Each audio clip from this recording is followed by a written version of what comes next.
Orthodox സഭയുടെ മാധ്യമ വിഭാഗം തലവനുൾപ്പെടെയുള്ള സഭാപ്രതിനിധികൾ അല്പസമയം മുമ്പ് മുഖ്യമന്ത്രിയുമായി കൂടിക്കാഴ്ച നടത്തി. എന്താണ് കൂടിക്കാഴ്ച?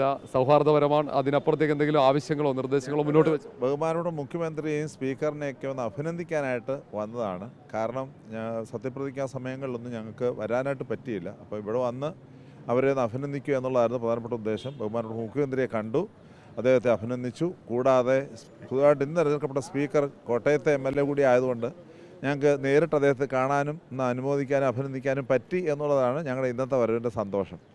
സർക്കാർ ചുമതല ഏറ്റെടുത്തു, എങ്ങനെയാണ്? വലിയ പ്രതീക്ഷയുണ്ടോ? തീർച്ചയായിട്ടും സർക്കാരിൻ്റെ ആദ്യ ചുവടുകൾ വളരെ ഭംഗിയായിട്ട് തന്നെ പോകുന്നു എന്നുള്ളതാണ് സഭയുടെ നിരീക്ഷണം. അതുകൊണ്ട് വലിയ പ്രതീക്ഷയോടുകൂടി തന്നെയാണ് സഭ ഈ സർക്കാരിൻ്റെ തുടർന്നുള്ള പ്രവർത്തനങ്ങളെ കാണുന്നത്. ഈ കുറേ കാലമായി ഉയർന്ന ഒരു ആവശ്യങ്ങളിൽ ഒന്നായിരുന്നു വിദ്യാഭ്യാസ വകുപ്പ് കോൺഗ്രസ് ഏറ്റെടുക്കണമെന്ന്.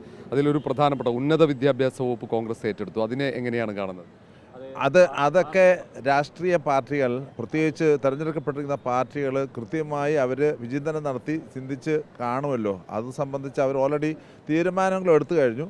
അതിൽ സഭ സന്തോഷത്തോടെ അതിനെ കാണുന്നു. അതിനപ്പുറത്തേക്ക് കാര്യങ്ങളൊന്നുമില്ല. വകുപ്പ് വിഭജനങ്ങളിൽ സഭകൾ ഇടപെടാറില്ല.